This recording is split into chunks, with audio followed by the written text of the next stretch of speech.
임직 받으시는 우리 한 350여 명 되시는 분들을 먼저 진심으로 환영합니다. 9시 30분, 8시 30분. 예. 여러분, 이제 여기는 그 안수 집사, 또 권사, 장로, 이렇게 임직 받으실 분들이 여기 계신데요. 여러분, 이 직분 제도가 언제 만들어졌을까요? 이 직분 제도가 제가 아무래도 오늘 설교 담당이니까 여러 찾아볼 때 이재철 목사님 자료에 보니까 여러분 그 이재철 목사님 그 글에 보니까 한국의 장로교회가 이 스위스 제네바에서 종교개혁을 한 이 장 깔뱅에 의해서 만들어졌다. 한국 사람들은 그렇게 생각하고 있대요. 그런데 실제로 이 로만 가톨릭 처치에서 종교개혁을 해서 개혁교회를 만들었던 이 칼뱅은 장로교회라는 이름을 쓴 적이 없다고 해요. 그리고 개혁교회를 만들어서 이제 직분 제도를 4가지로 정했다고 하는 겁니다. 목사, 교사, 장로, 집사. 이 교사는 신학을 나온 사람이어야 되고 그래서 성경을 전문적으로 가르쳤던 분들이 그때 교사라고 했습니다. 그 가톨릭은 교황 1인 체제여서 그래서 이렇게 직분을 열어둔 이유는 바로 대의 정치를 하기 위해서 목사, 교사, 장로, 집사로 이렇게 했다는 것입니다. 그런데 혹이나 이 직분이 권력화되고 또 이것이 서열화되고 계급화될까 굉장히 처음에 직분을 세울 때 굉장히 신중했다는 것입니다. 그래서 이 직분이 임기가 이 칼빈, 우리는 칼빈이라고 하는데 이 장 칼뱅이 이걸 세울 때는 임기가 1년이었다고 하는 겁니다. 1년마다 신임을 물어서 이게 장로 임기가 1년이었대요. 그래서 항상 신임을 이렇게 물었다는 겁니다. 그런데 영국의 이 메리 여왕 하면 개신교회 목사 300명을 화형을 시킨 그래서 피의 여왕이라고 일컬음을 받는 여왕이 메리 여왕입니다. 그리고 그때 이 메리 여왕을 조롱하기 위해서 집에 물고 하는 개 이름을 메리를 그래서 그때 지은 거예요. 이 메리가 하도 개신교를 박해하고 이제 해서 그때 이 메리 여왕의 핍박을 피해서 존 낙서가 이제 제네바에 이 칼빈 이제 조력자로 가서 이 개혁 교회를 배워서 이 존 낙서가 스코틀랜드에 가서 최초로 이제 장로교회라는 이름으로 교회를 세우고 직분을 목사, 장로, 집사 이제 3 직분을 세웠다는 거죠. 자, 그래서 이 스코틀랜드 장로교회가 복음을 미국에 전하면서 미국 장로교회가 생기게 되고 미국 장로교회가 한국에 복음을 전하면서 한국의 장로교회가 세워지게 된 겁니다. 근데 미국 장로교회는 사람이 절대화되고 사람에게 힘이 쏠릴까 우려해서 지금 같은 장로 제도가 아닌 20대에 장로 한 사람, 30대에 장로 한 사람, 40대에 장로 한 사람, 50대에 장로 한 사람, 여성 장로 한 사람, 노인 장로 한 사람 해서 회비체를 구성해서 교회를 운영했고, 이것도 반드시 임기 제도가 되어서 또 임기를 통해서, 임기가 끝나면 투표를 통해서 신임을 물어서 그렇게 했다는 거예요. 그래도 미국의 대의 정치와 이 장로 제도는 맞지 않아서, 여러분, 미국에는 지금 장로교회가, 미국의 제일 큰 교단은 남침례 교단인데 1,500만 정도 성도가 돼요. 두 번째가 연합감리교회가 650만 정도 돼요. 근데 미국의 장로교회는 124만 정도 군소교단이에요. 왜? 이 장로 제도에 대해서 미국 정서와는 맞지 않아서, 그래서 스코틀랜드에서 처음 장로교회가 생겼는데 스코틀랜드에서는 장로교회가 없어졌어요. 미국에서는 군소교단처럼 아주 적어졌어요. 근데 유독 세계 교회 가운데 한국에만 장로교회가 굉장히 빛을 발한 거예요. 왜 그럴까요? 유교적, 가부장적 이 제도와 이 장로 제도가 딱 맞아서 우리나라는 66%가 장로교인이에요. 우리나라 장로교인은 약 550만에서 600만 정도 우리나라의 교인 숫자가, 오늘 찾아보고 왔어요. 550만에서 이제 정말 600만 정도가 장로교회예요.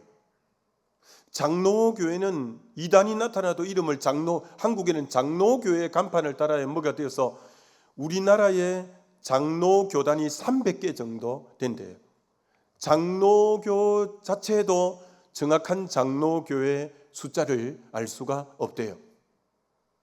우리나라만 유독 항존직이 되어서 한 번 직분이 세워지면 죽을 때까지 그 직분을 계속 가지고 있는 이런 제도는, 원래 태동한 스코틀랜드 장로교회는 이미 없어졌고, 미국의 장로교회는 군소교단이 되어서 각 20대, 30대, 40대 여성 노인 이 장로 제도가 있는데 그것도 임기 제도인데, 유독 한국의 이 직분 제도만 항존직, 항존직은 한 번 직분을 받으면 끝까지 그 직분을 유지하는 거예요. 여러분, 이게 굉장히 위험한 겁니다. 잘 하기만 하면 이게 축복이 되지만 자기 관리를 못하면 이 직분 제도는 아주 안 좋은 거예요. 왜 그럴까요? 여러분, 자기가 깨어서 늘 기도하고 자기 성찰을 하고 자기 관리를 잘하고 하면 항존직이 되어도 굉장히 축복이겠죠. 교회에 굉장히 유익하겠죠. 근데 이분이 전혀 깨어있지도 않아. 이제 직분 받고 나서는 정말 깨어있지도 않고 성령의 소욕과 육의 소욕 가운데 육의 소욕만 따라 살고 주일날 겨우 교회 한 번 나오고, 그래도 그 직분은 그대로 붙여놓는 거예요.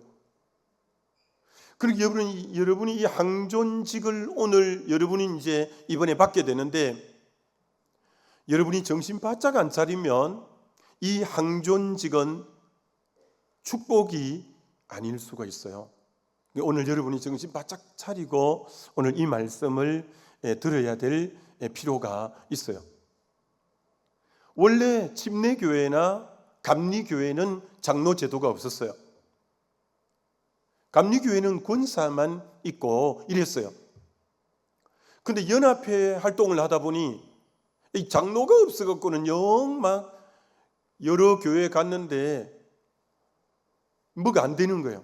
지금은 침례교회도 장로 제도가 생기고 감리교회도 장로 제도가 생기고 다 생겼어요. 우리나라의 교회에는 장로라는 직분이 없어서는 교회가 안 될 정도가 된 거예요. 그래서 깊이 우리는 생각해야 돼요.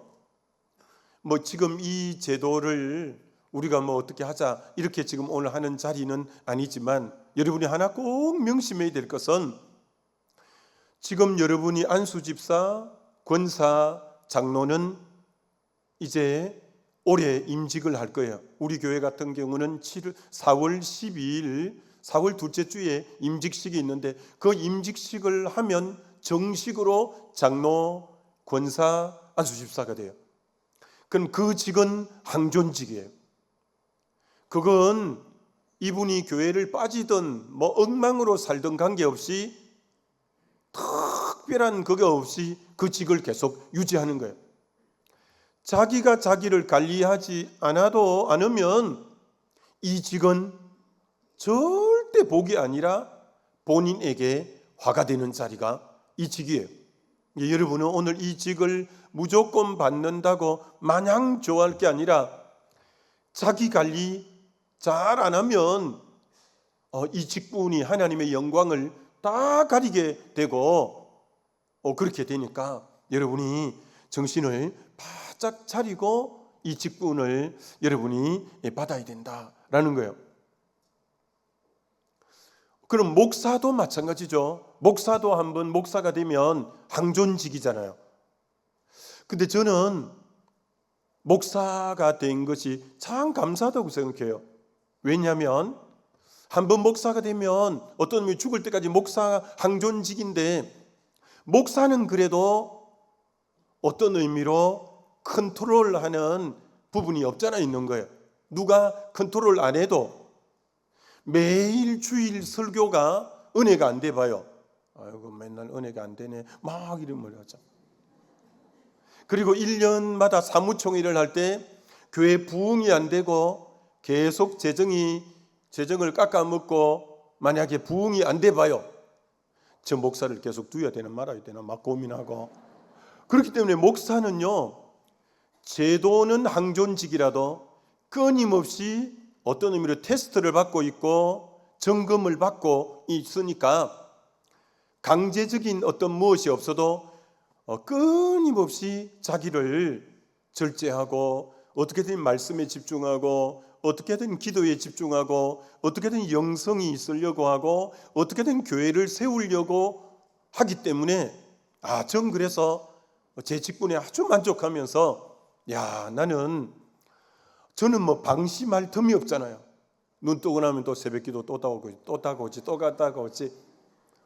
그래가지고 그만 새벽기도도 그만 대충 뭐 5분만 성경 읽고 간단하게 한두 마디 하고 기도하라고 할 수도 있겠지만 또 그렇게 못하죠. 자. 그러니 여러분은 목사는 어떤 의미로 굉장히 한편으로 테스트를 많이 받는다고요. 그러니까 목사는 계속 자기가 허리를 졸라매고 어떻게 하든지 기도하고 어떻게 하든지 말씀 전하고 어떻게 하든지 한 영혼이라도 더 구원하려고 몸부림치는 직분이에요. 같은 항존직이라도. 그러나 장로님도 물론 약간 부담은 되겠지만 부흥 못 시킨다고 장로님 보고 째려보거나 이런 법 없잖아요. 교회 헌금이 줄어든다고 장로님 보고 그렇게 막 태박을 하거나 그러지 않을 수 있어요.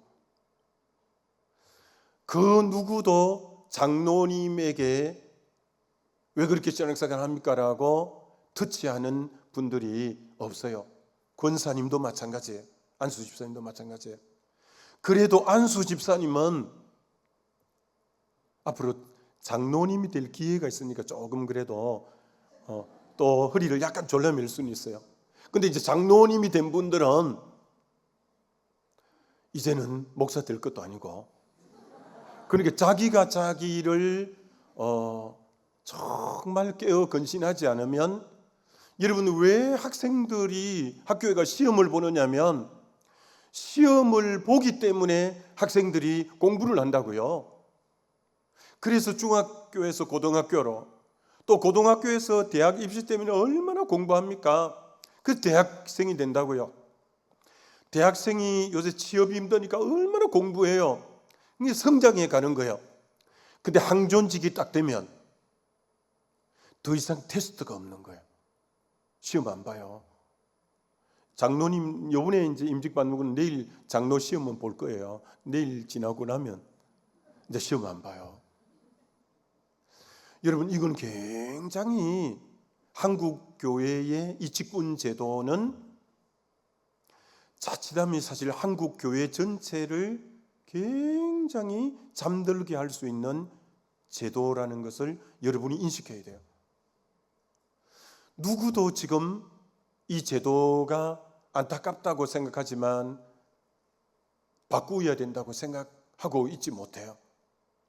세계 어느 교회도 다 임기제지, 임기제니까 다음에 또 연말 되면 투표가 있으면 어떻게 올해 직분을 느슨하게 감당할 수 있겠어요? 근데 우리나라는 그게 없어요. 그건 굉장히 여러분이 여러분을 쳐서 복종하고 여러분이 그렇게 안 하면 누구도 여러분이 교회를 빠져도 엉망으로 살아도 잔소리하는 사람이 없어요. 그건 여러분 결코 좋은 거 아니에요. 여러분이 정말 이 항존직이 되면서 여러분은 여러분 스스로를 컨트롤하지 않으면 이 직은 복이 아니라는 거 꼭 아셔야 돼요.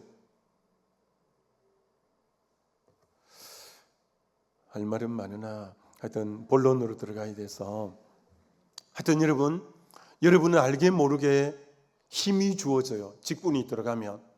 힘은 잘 사용하면 굉장히 좋지만 그 힘이 잘못 사용되어지면 차라리 저분에게는 저 힘이 없는 게 더 좋았는데 여러분이 그렇게 되어지면 안 된다고요.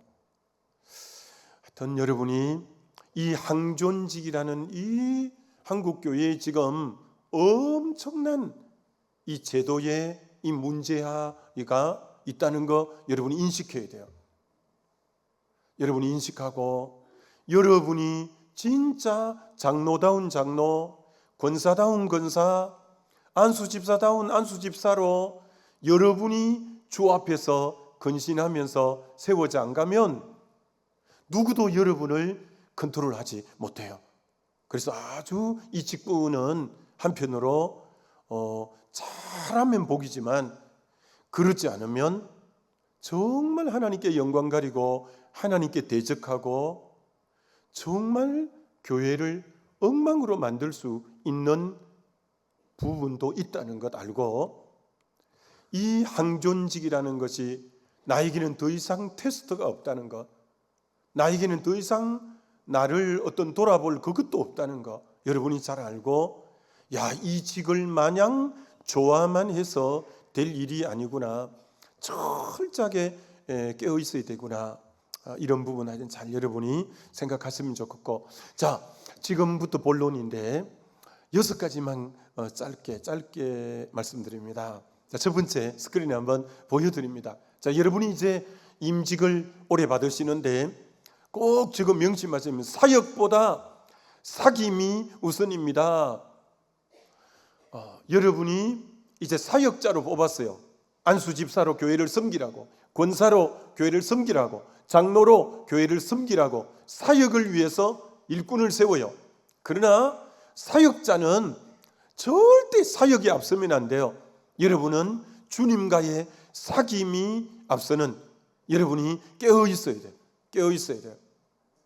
예수님이 아예 사역의 본을 보이셨잖아요.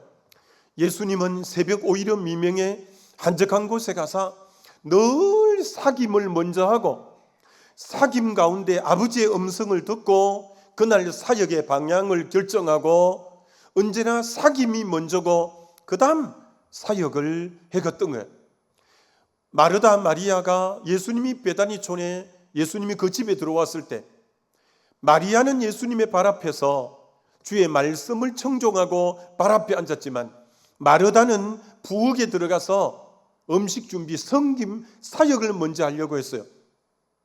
그때 그가 막 불평하고 마리아를 좀 내보내서 내 일을 좀 도와달라고 할 때 마리아는 좋은 편을 택하였으니 빼앗기지 아니하리라. 우리 주님은 사역보다도 주님의 말씀에 은혜 받고 주님 앞에 먼저 머무르는 이것이 우선이다, 이렇게 말씀했어요.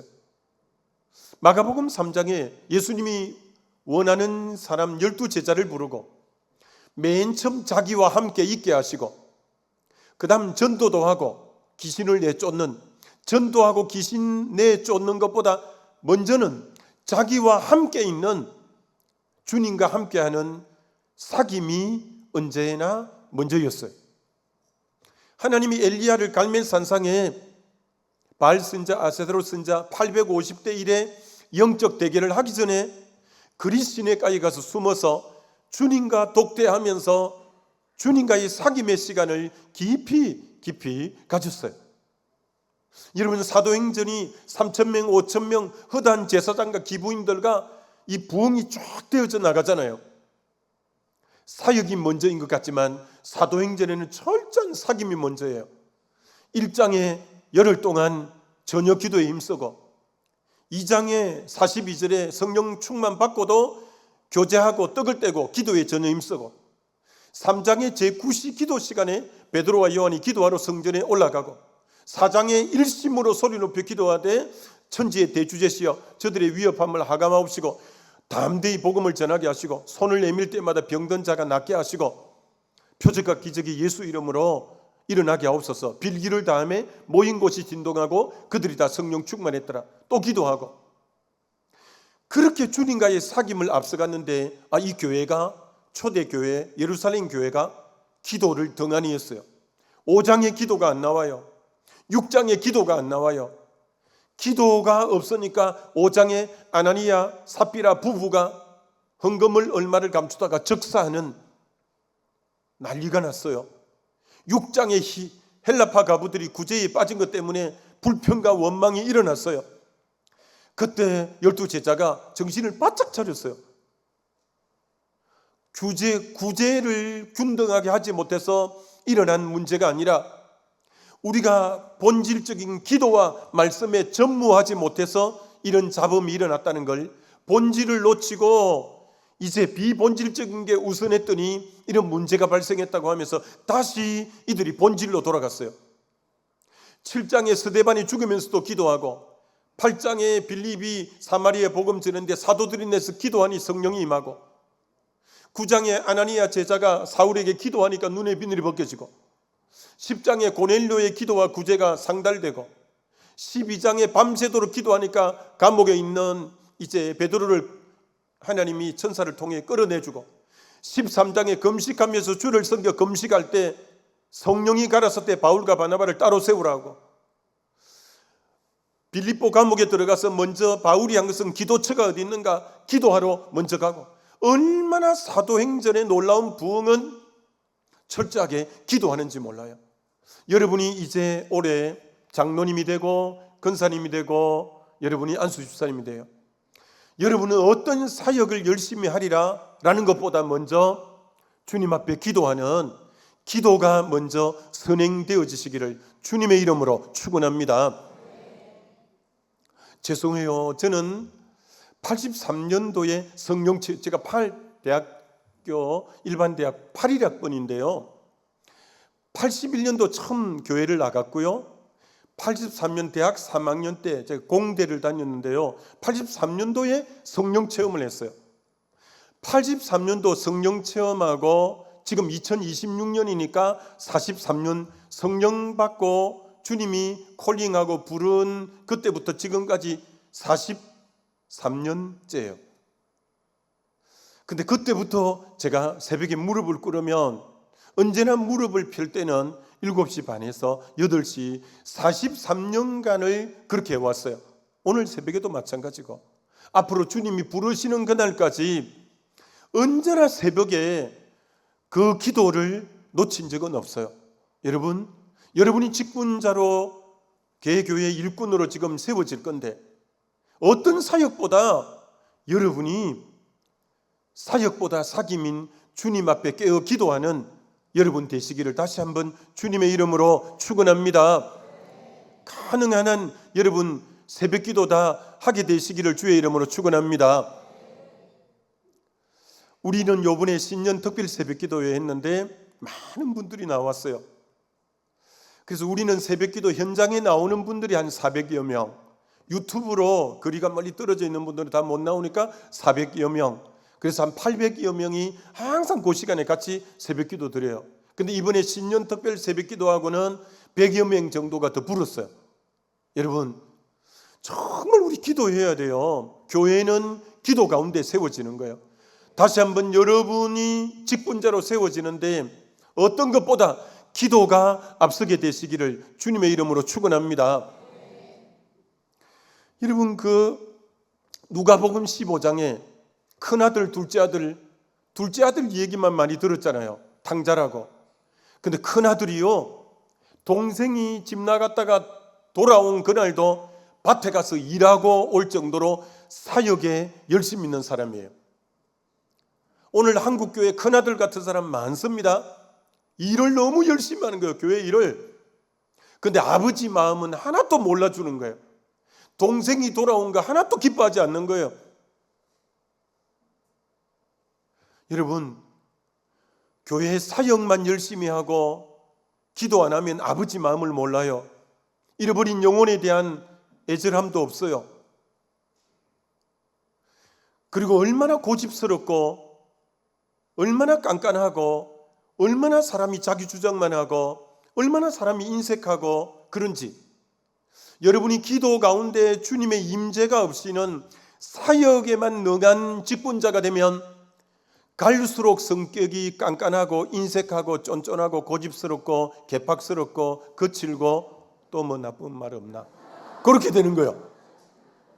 그래서 이번에 임직자로 세워지는 여러분은 정말 주님과의 친밀한 교제, 그 온유하고 겸손한 분과의 친밀한 교제 속에 갈수록 여러분의 성품이 온유하고 겸손한 그런 성품이 되어지시기를 주의 이름으로 축원합니다. 근데 기도 안 하면 큰아들처럼 그렇게 되었어요. 자, 큰 두 번째 한번 보여드릴까요? 하나님을 사랑하라. 정말 많이 강조하는 건데요, 이런 로마서는 구원에 관한 책이잖아요. 로마서는 바울이 쓴 서신서 중에 대부분은 본인이 세운 교회에 전도하고 와서 그 교회에 문제점이 있을 때 거기에 대한 해답으로 서신을 썼어요. 로마 교회는 바울이 가보지 못한 교회예요. 그런데 교회가 여러 디아스포라에 의해서 세워졌어요. 그런데 세계의 중심지인 로마에 바울이 편지를 써보내야 되겠는데, 이 세계 중심인 로마, 내가 아직도 가보지 못한 이 로마, 이들에게는 복음에 처음부터 정확하게 기록해야 되겠구나. 그래서 1장, 2장, 3장에는 인간이 죄인이라는 것, 그래서 이 죄의 문제는 예수 그리스도를 통해서 우리가 제사함받고 4장의 믿음을 통해서 의롭게 된다는 것, 6장에 자아가 죽어야 되고 8장에 생명의 성령의 지배를 받아야 된다는 것, 그렇게 될 때 너희 몸을 산제사로 드리면서 헌신된 삶을 산다는 것, 이렇게 쭉 얘기하는데, 그러니까 교리적인 어떤 부분의 제일 탑장이 로마서 8장에는 8장이에요.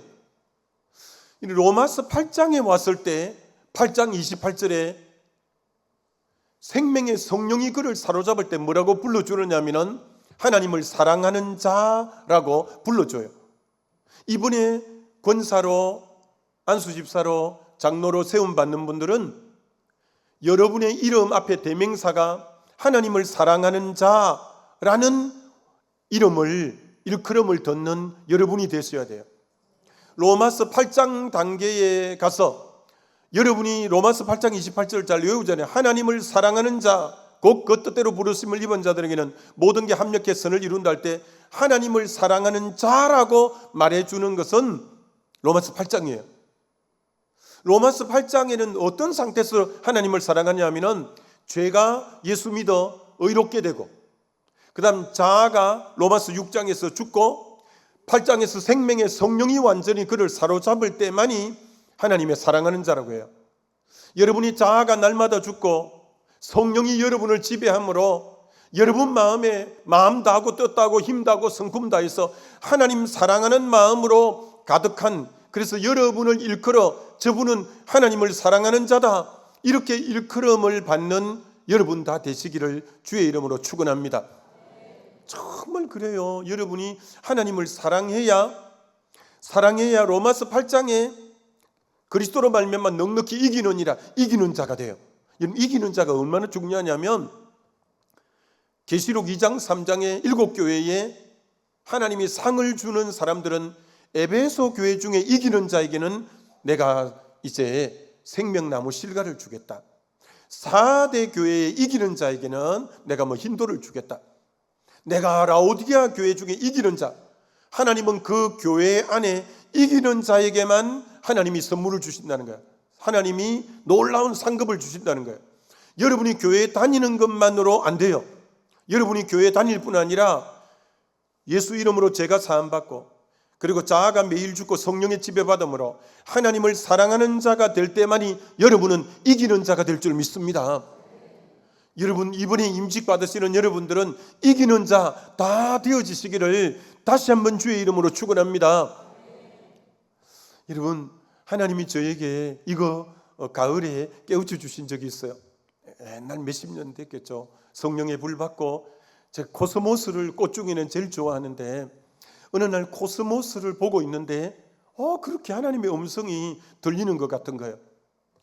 코스모스는 여러분 색깔이 순백색에서부터 조금씩 연분홍, 조금 더 짙붉은 거, 그래서 아주 짙붉은 색에 이르기까지 요 색깔이 있어요.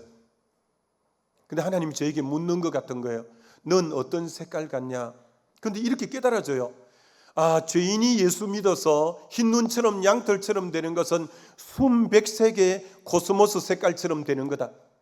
이제 그때 성령이 내 안에 들어와서 성령과 친밀한 교제를 하면서 조금씩 주님의 사랑에 물이 들어가서 하나님을 사랑하는 자가 될 때는 짙붉은 색이 되는구나. 그렇게 될 때 너는 지금 너 영의 색깔이 어느 색깔이니? 라고 하나님 묻는 것 같았어요. 이번에 임직 받으시는 350여 명 되는 여러분의 하나님을 사랑하는 예수 피로 용서받아 흰색이 됐다가 성령이 들어오시고 날마다 그분과 교제하면서 그분의 사랑을 점점점 사랑에 물이 들어 완전히 짙붉은 색이 되어서 하나님은 여러분이 마음 다해서 하나님 사랑하는 자 되기를 원하는 거예요. 다시 한번 축원합니다. 이번에 임직 받으시는 여러분, 오늘 여기 계신 여러분, 하나님을 사랑하는 자 되시기를 주의 이름으로 축원합니다. 제 방이 2층에 제 사무실이 있거든요. 제가 앉은 책상이 있고 의자가 있고 뒤에 액자를 제가 전에 포항교회 담임 목사로 있다가 은평 왔는데요. 거기 부시장, 안수 집사님이 부시장이었어요. 그분이 근데 화가였어요. 박경부 안수 집사님이었는데 그분이 유화를 가지고, 제가 워낙 맨날 코스모스 하니까 코스모스를 너무 하늘하늘 피어나는 흰 색깔부터 조금씩 해가지고 제 방에 들어오면 큰 액자에 유화로 코스모스가 만발한 걸 볼 수 있을 거예요. 한번 보러 와요. 여러분, 하여튼 우리 이번에 임직 받으시는 여러분, 짙붉은 코스모스 되시기를 주의 이름으로 축원합니다. 그럼 왜 하나님 사랑하라고 하냐?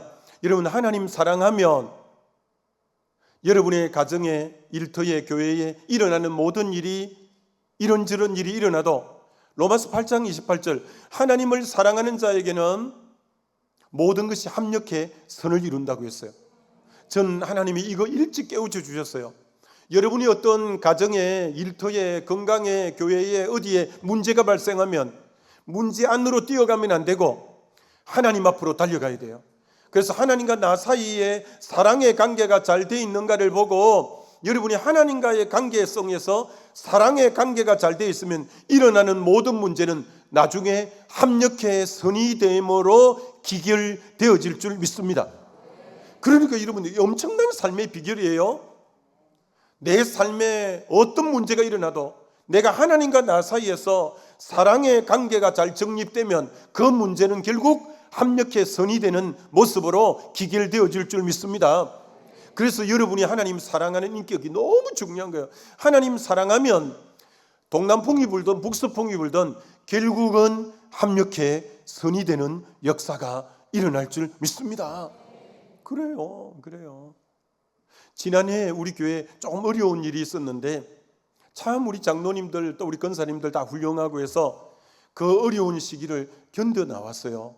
근데 지난주에 이제 화요일마다 출석 선임 부목사가 출석 통계를 보고해요.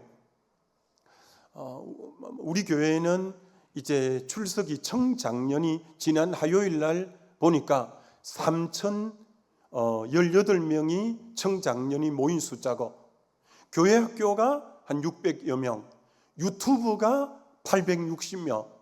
그래서 정말 4,400 정도가 주일 예배 드릴 때 항상 같이 예배 드리는 사람들이에요. 4,400. 지난해보다도 많이 늘어난 거죠. 여러분, 하나님을 사랑하면 결국은 합력해 선이 되는 역사가 일어날 줄 믿습니다. 여러분, 하나님 사랑하는 게 너무 중요해요. 여러분 개인도 마찬가지예요. 여러분의 직장도 마찬가지예요. 사업도 마찬가지예요. 교회도 마찬가지예요. 하나님 사랑하면 어떤 일이 일어나도 결국은 합력해 선이 되는 역사가 일어날 줄 믿습니다. 그뿐 아니라 하나님을 사랑하면 아브라함이 자기 100살 때 얻은 아들보다 하나님을 더 사랑해서 100살 때 얻은 아들을 모리아산에 번제로 드리라 할 때, 이는 번제는 태울 번자인데 태워서 바치는 건데, 그 아들을 100살 때 얻었는데 그 아들을 태워서 바치려고 꽁꽁 묶어서 칼로 내리 찍으려고 했잖아요. 그때 하나님이 급하게 아브라함아, 아브라함아, 이제 너가 나 경외하는 줄 알겠다. 그러면서 하나님을 사랑하는 그것 때문에 생긴 단어가 있는데, 너 뒤를 돌아보라. 뒤를 돌아봤더니 순양이 수풀에 걸려 있는데 그걸 일컬어 여호와 이레. 여러분, 하나님 사랑하면 여러분 가는 길에 하나님이 여호와 이레로 여러분 앞길을 준비해 주시는 줄 믿습니다. 하나님 사랑하면 하나님이 우리 앞길에 준비해 주시는 거예요. 여러분이 제일 원하는 게 여러분 앞길을 하나님이 준비해 주시는 걸 여러분이 제일 원하죠. 주님 내 길 예비하시니 나 기뻐합니다 하는 것처럼 여호와 이레, 주님이 내 길을 예비하시고 우리 자녀들의 앞길을 예비하시고 우리 교회의 앞길을 예비하시고, 너무 감사한 거죠. 고린도 전서 2장 9절에 이런 구절이 있어요. 하나님은 자기를 사랑하는 자를 위하여 예비해 놓은 것은 눈으로 보지 못하고 귀로 듣지 못하고 마음에 생각지도 못한 걸 예비해 두었다. 여러분이 하나님 사랑하면 지금까지 눈으로 한 번도 못 봤던 것, 그리고 귀로 한 번도 듣지 못했던 것, 마음으로 한 번도 생각지 못했던 것을 우리 하나님이 여러분 앞길에 예비해 주실 줄 믿습니다. 여러분, 정말 하나님 사랑해야 돼요. 저는 정말 부족하지만 하나님 사랑하는 것에는 두 번째 가고 싶지 않아서 하여튼 사랑하려고 해요. 여러분, 같이 우리 하나님 사랑하십시다. 하나님 사랑하는 여러분이 직분자가 돼야지, 그렇지 않고 냉랭한 가슴인데 뭐 중직만 달고 있으면 뭐 하겠어요. 하나님 사랑하는 직분자들 되시기를 주의 이름으로 축원합니다.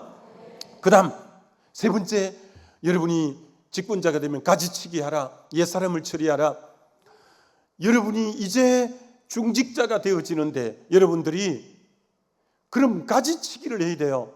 여러분, 포도나무에, 사과나무에, 배나무는 1년에 한 번씩 반드시 전지를 해줘야 돼요. 전지를.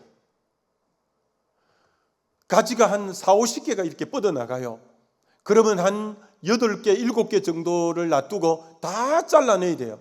안 그러면 에너지가 분산이 되어서 상품 가치가 있는 열매, 굵은 열매가 안 맺히기 때문에 그래요. 그래서 반드시 과일을 하시는 분들은 전지를 다 합니다. 전지를. 그럼 여러분에게 이제 임직자가 되면 가지치기를 해야 되는데, 어떤 걸 가지치기 하냐면은, 가지치기 하는 원리는 이거예요. 하나님과 나 사이에 친밀한 교제를 하는데 방해 요소가 되는 것을 가지치기 해주는 거예요. 나하고 하나님과의 친밀한 교제에 방해가 되는 것은 가지치기를 해야 돼요. 가지치기를.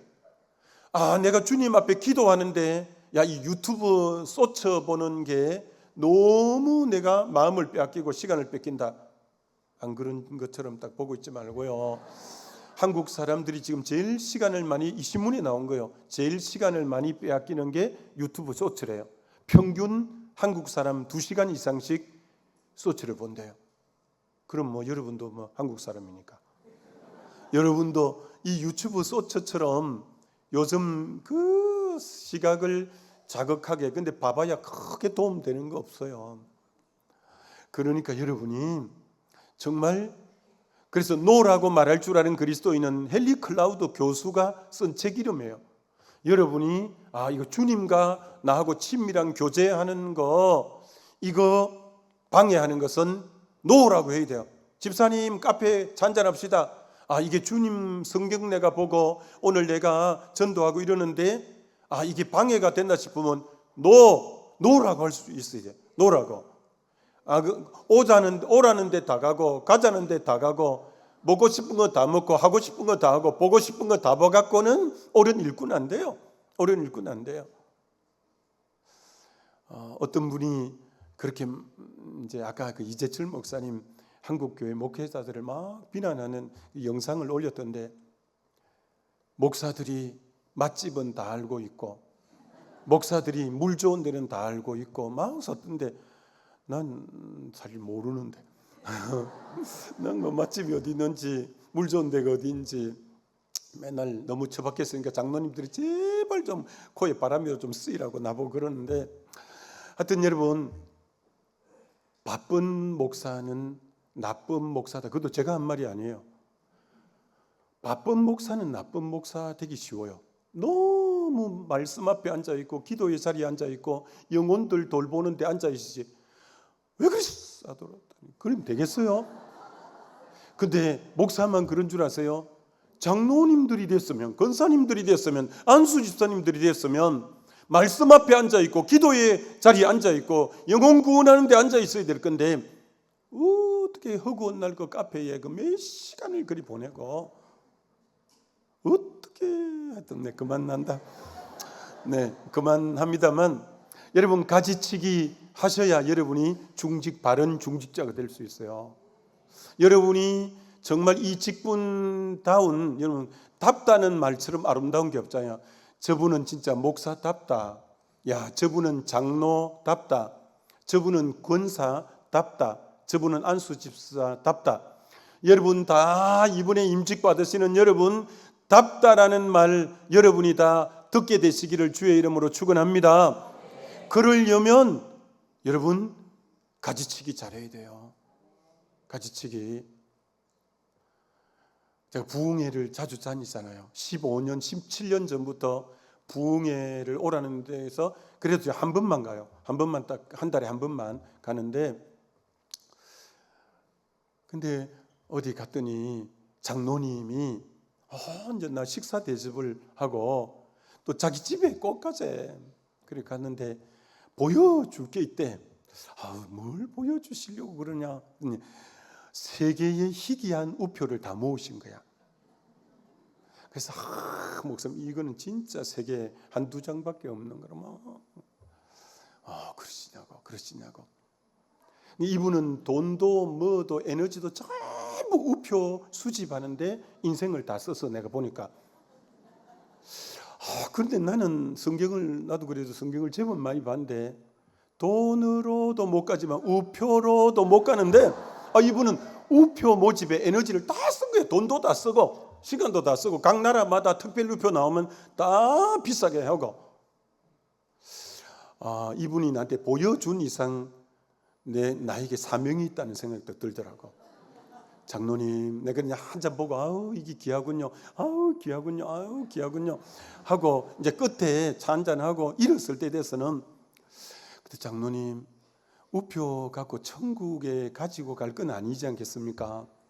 나중에 주님 앞에 갔을 때 마다 왔노? 이렇게 분명히 물을 건데, 그럼 우표 수집하다 왔다고 하면 아무래도 뭐가 안 맞을 것 같다. 이제 장로님 좀 정말 주님 가까이 하고 영혼 구원하는데 가까이 하셔야 안 되겠나. 장로님이 심각하게 듣더라고요. 그래서 내가 부흥회 마치고 왔는데 세월이 좀 지나고 나서 전화 왔어요. 목사님 우표 다 나눠져 버렸습니다. 이제 그 안 합니다.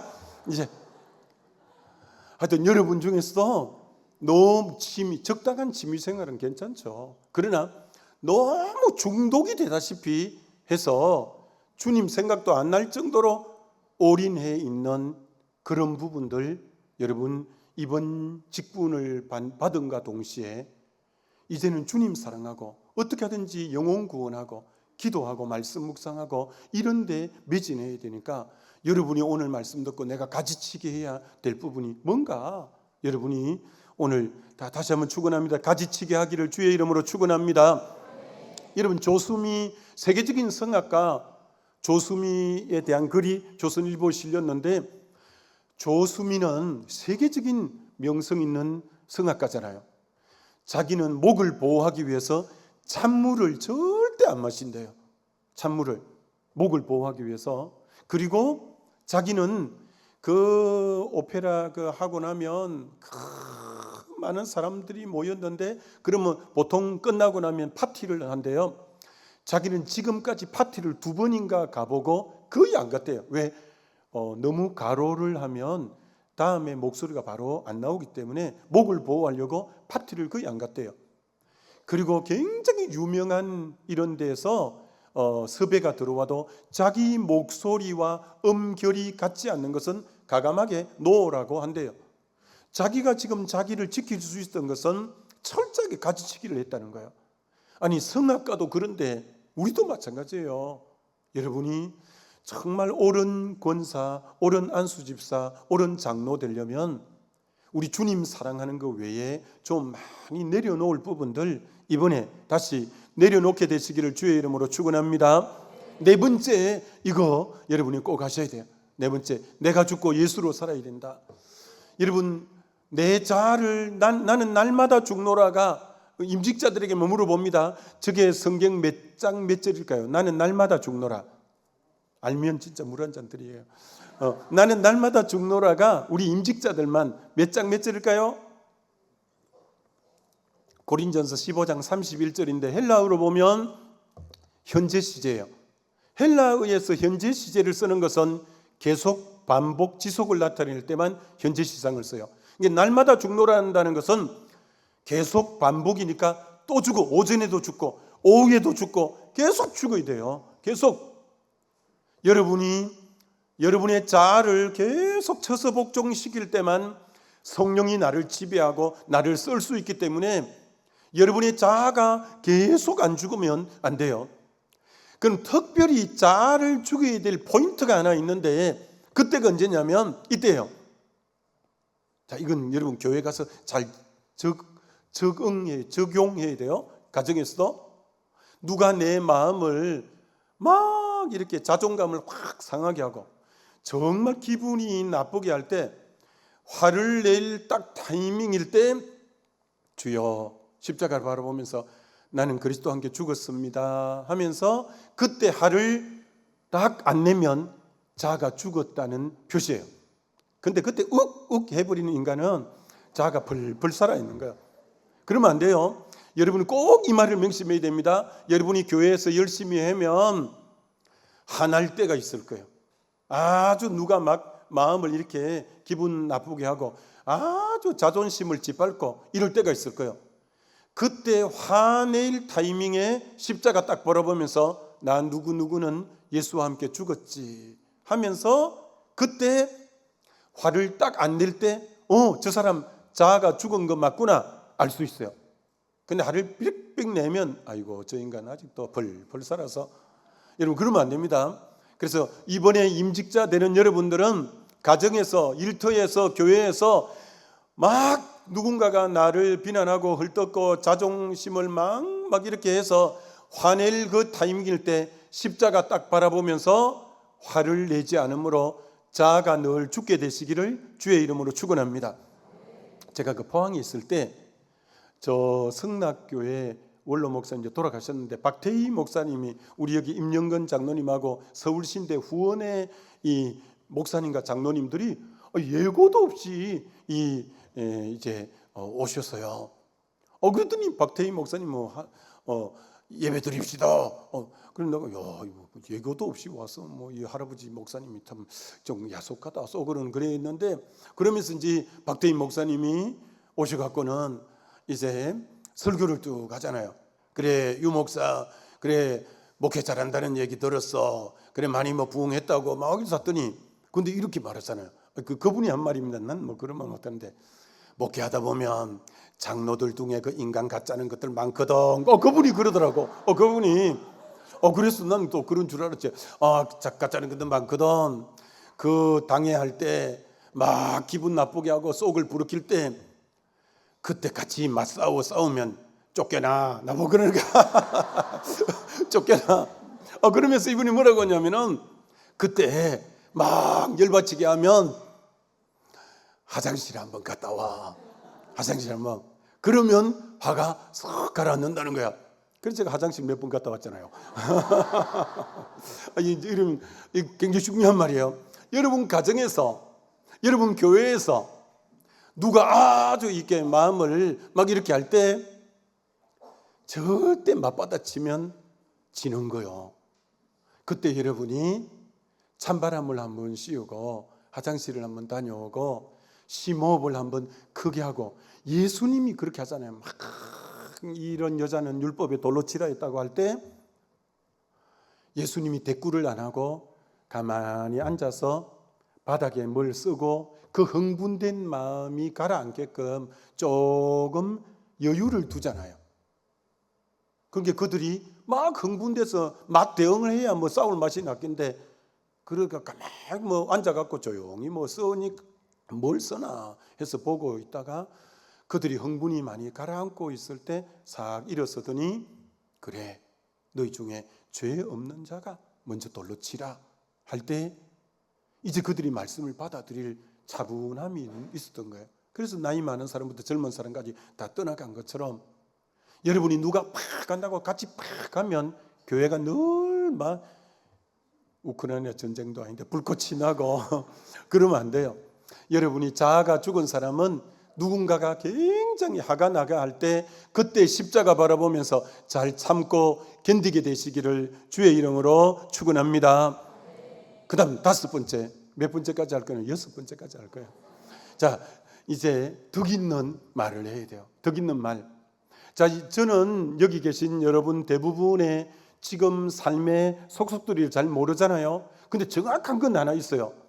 지금 여러분의 삶의 형편은 5년 전에 10년 전에 20년 전에 했던 말의 열매를 지금 따먹고 있는 거예요. 그 말의 결과물이 오늘의 여러분이에요. 아니라 해도 맞아요. 그리고 앞으로 여러분의 미래는 어떻게 되는지 제가 정확하게 예언할 수 있어요. 앞으로 여러분의 미래는 어떻게 되냐면 오늘 그분이 어떤 말을 하느냐가 내일의 미래를 결정하는 거예요. 왜? 민수기 14장 28절에 너 말이 내 귀에 들린 대로 내가 시행하마. 이사야 57장 19절에 입술에 열매를 창조하는 나 여호와. 여러분의 입에서 나오는 말을 우리 주님이 그대로 하시는 거예요. 그러니까 여러분의 지금 모습은 지난날의 말의 결과물이라니까요. 그럼 여러분 중에 근심이 되는 분이 있을 거예요. 목사님 좀 일찍 얘기해 주시죠. 이미 지금 안 좋은 얘기, 저주스러운 얘기 벌써 다 해버렸는데, 그런데 십자가 복음의 핵심이 뭐냐? 아무리 지난날 내가 악한 말, 저주스러운 말, 비난하는 말을 했을지라도 그걸 깨닫고 지금 십자가 앞에 가서 회개하면 그것이 아름들이 지금 크고 있을지라도 뿌리채 뽑히는 역사가 일어날 줄 믿습니다. 그리고 회개처럼 십자가는 용서 안 되는 게 없어요. 여러분이 이제 여기서 또 교회 가서도 내가 지난날 그게 내가 그 열매를 따먹고 있는 거구나, 그런 거 생각나면 여러분이 정말 회개하고 회개하는 게 좋죠. 그럼 어떤 말을 해야 되냐? 믿음의 말을 해야 돼요. 여러분 하나님의 언어법이 뭐냐면 아브라함과 사라의 원래 이름이 아브람 사레인데 아브라함 사라 이름을 바꿔줬어요. 아기가 없는데 10국의 아비가 될 거다. 너 10국의 어미가 될 거다. 지금 현재는 없는데 10국의 아비 10국의 어미가 될 거라고 창세기 17장 그렇게 말하잖아요. 하나님은 말씀을 먼저 하는 거예요. 말씀을. 여러분 이 말이 뭐냐? 근데 실제로 지금 아브라함은 열국의 아비가 됐고 열국의 어미가 됐죠. 여러분, 이슬람교도 자기들의 믿음의 조상이 아브라함이라고 해요. 유대교도 믿음의 조상이 아브라함이라고 해요. 개신교도 믿음의 조상이 아브라함이라고 해요. 그래서 열방이다, 열국이다, 아브라함을 아버지라고 해요. 하나님 말씀은, 이게 하나님은 아직 열국의 아비, 열국의 어미가 되기 전에 말을 먼저 그렇게 선포한 거예요. 믿음으로 너 열국의 아비가 될 거야, 열국의 어미가 될 거야. 믿음으로 말을 선포하는 믿음의 말을 나중에 그대로 되는 거예요. 예수님도 그 방법을 썼어요. 베드로가 원래 시몬이에요. 시몬은 갈대라는 뜻인데, 시몬을 보자마자 너 장차 게바가 되리라. 게바는 갈대하고 정반대 반석이라는 뜻이에요. 갈대는 아주 업다운이 심하고 그렇잖아요. 얼마나 베드로가 심했어요. 근데 반석은 비바람이 불어도 든든하게 있는데 오순절 성령 받고 진짜 게바가 됐거든요. 근데 원래 흔들거리는 갈대일 때 너 게바가 되리라. 게바야 그렇게 했어요. 화가 날 때니 돌아 이렇게 했지만 진짜 게바라고 했어요. 여러분이, 우리 주님도 믿음의 말을 그렇게 한 것처럼 굉장히 중요한 말이에요. 믿음으로 말을 먼저 하는 게 중요해요. 여러분, 그 야곱이 사랑하는 여인 14년 머슴살이에서 얻은 그 아리따고 이쁜 아내가 라헬인데, 둘째 베냐민을 낳다가 죽었어요. 죽으면서 애 이름을 베노니라고 짓고 죽었어요. 베노니는 슬픔의 아들이라는 뜻이에요. 애가 이제 엄마 젖도 못 먹고 엄마가 난산으로 죽으니까 얼마나 이 애가 슬퍼요. 그러니까 현실 그대로를 갖고 이름을 지었어요. 베노니. 근데 아버지 야곱이 와서 이름을 바꿨어요. 베냐민, 오른팔의 아들, 권능의 아들로 이름을 바꿨어요. 여러분, 실제로 베냐민 지파에서 초대 왕이 나왔고요. 신약 성경의 제일 위대한 사도 바울이 베냐민 지파예요. 슬픔의 아들이, 현실적으로는 슬픔의 아들이지만 믿음으로 아버지가 너 권능의 아들, 너 오른팔의 아들이 될 거야 라고 선포했는데 그대로 됐어요. 여러분, 여러분이 지금부터 말을 어떻게 해야 되냐? 여러분이 목사님에게 바라는 게 있으면 바라는 것을 말을 해야 돼요. 믿음은 바라는 것들이 실상이 될 거예요. 우리 목사님 말씀은 은혜스럽습니다. 우리 목사님은 사랑이 많습니다. 우리 목사님은 기도하는 목사님입니다. 우리 장로님들은 덕망이 있습니다. 우리 권사님들은 기도의 어머니입니다. 우리 안수 집사님들은 우리 교회 허리로 정말 신실한 일꾼들입니다. 여러분이 교회에 가서 믿음의 말을 선포하게 되시기를 주의 이름으로 축원합니다. 가정에서도 믿음의 말을 선포하게 되시기를 주의 이름으로 축원합니다. 믿음의 말을 해야 돼요. 여러분, 자기가 한 말은 자기가 먹어요. 그게 잠언 18장에 나와요. 자기 입에 나온 말은 맨 먼저 누가 먹냐? 자기가 먹어요. 말이 그칠면 그 사람 인생이 거칠어요. 말이 더러우면 그 사람 인생이 더러워요. 말이 음란하면 그 사람 삶이 아주 음란한 사람이에요. 말대로 그대로 돼요. 말이 정결하면 삶이 보나마나 정결해요. 여러분이 말은 자기가 먹는다는 거 꼭 알아야 돼요. 자, 마지막 한 말씀, 여섯 번째. 여러분은 축복의 통로, 이제 주는 자의 삶. 하나님, 나 이제 안수 집사가 되고 장로가 되고 권사가 되고 이제는 교회의 중직인데 교사들 밥도 사주고 또 여러 가지 이제 구역 식구들 밥도 사주고 하면서 주는 자의 삶, 축복의 통로로서의 삶, 하나님 이런 삶을 살겠습니다. 여러분이 좀 그렇게 하셔야 돼요. 여러분, 이제 라빈 드라나트 타고르가 거지라는 시를 썼어요. 시를 읽어볼 테니까 잘 들어보셔요. 나는 거지로 길가에 서 있었다. 왕의 황금수레가 먼지를 일으키며 다가왔다. 나는 마음속으로 생각했다.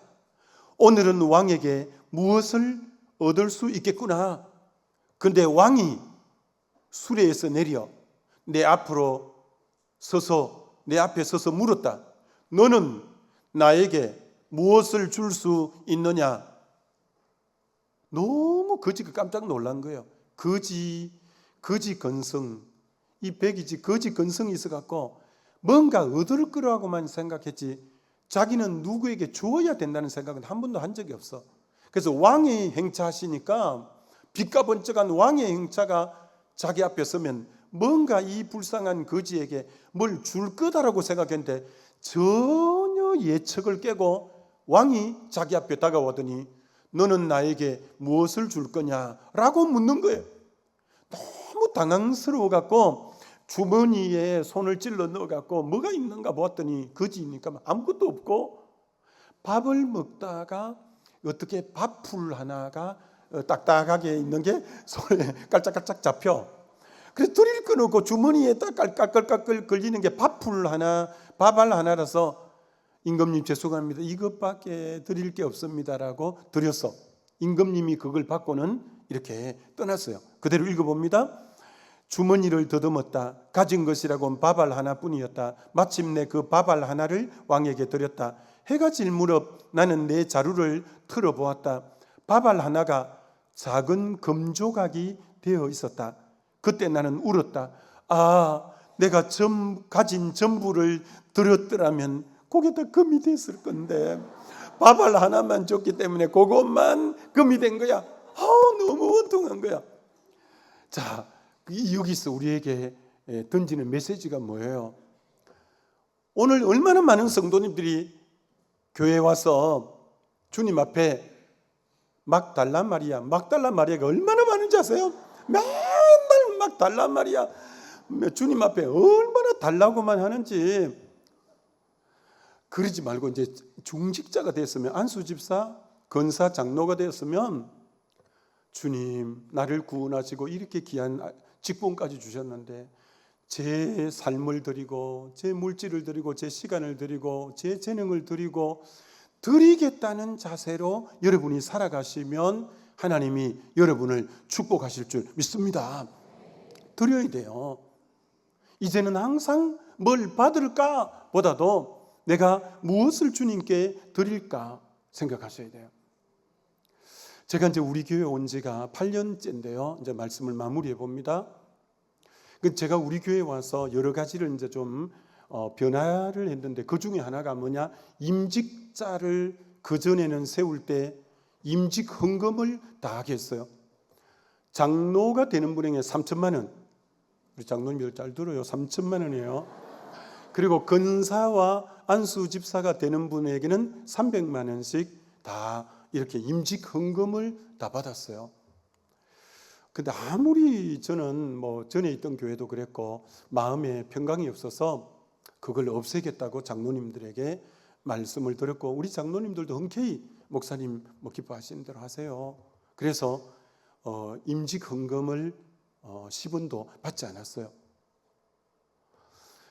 그러나 내가 임직자들에게 이렇게는 말했어요. 여러분의 직분을 가볍게 여기면 안 된다. 하나님이 너무나 귀한 직분을 여러분에게 주셨다. 그 직분을 주신 하나님께 감사하는 마음은 여러분이 가져야 된다.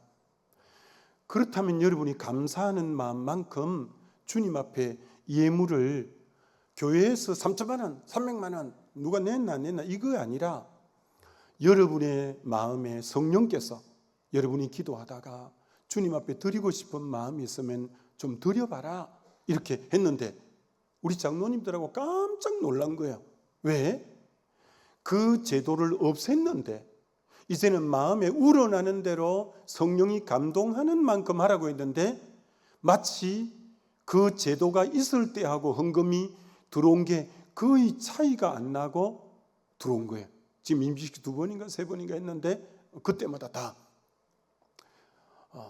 이번에도 이번에 그럼 내려 말인가 그 전혀 그 뜻이 아니에요.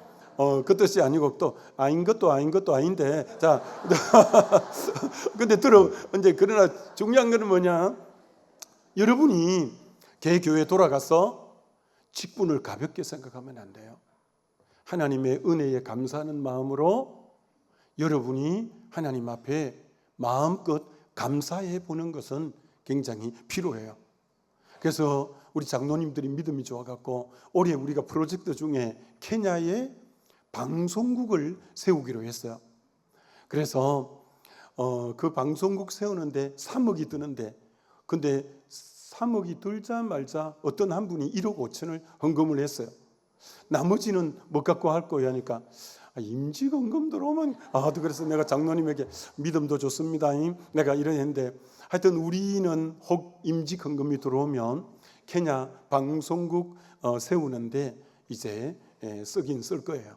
그래서 여러분들도 개교에 돌아가셔서 정말 직분을 가볍게는 여기지 말고 정말 여러분이 직분 임직식 하기 전까지 기도하는 가운데 하나님께 마음을 직분에 대한 감사를 표현해 보는 것도 하여튼 좋고, 그러나 하여튼 중요한 것은 오늘 이 거지 비유를 잘 들으시고 내가 정말 언제나 임금님이 지나가시면 내가 임금님이 나에게 뭘 주실까, 이 마인드에서 이제는 내가 도리어 나를 구원하시고 독생자까지 주신 주님 앞에 내가 주님 앞에 뭘 드릴까, 이런 자세로 여러분이 살아감으로 정말 여러분 인생이 복된 그런 인생 다 되어지시기를 주님의 이름으로 축원합니다.